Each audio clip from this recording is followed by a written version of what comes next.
Welcome, today in front of me Sony Xperia Z5 Premium, and I'll show you how to create home screen folders on this device.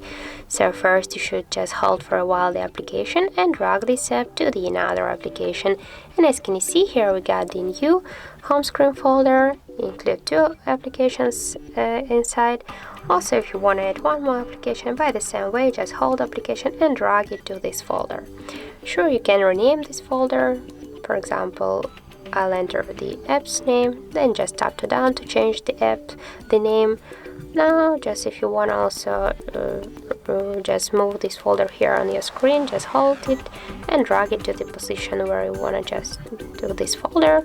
Also, we can move this folder here between the screens. Also, we can create the screen with this folder.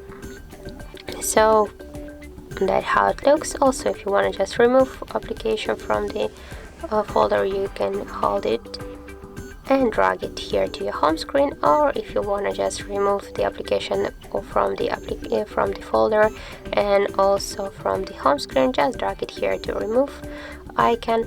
And don't worry, this application will stay here in your app menu. So that's how it looks. Thank you guys for watching, and if you find this video helpful, don't forget to leave a like, comment and to subscribe our channel.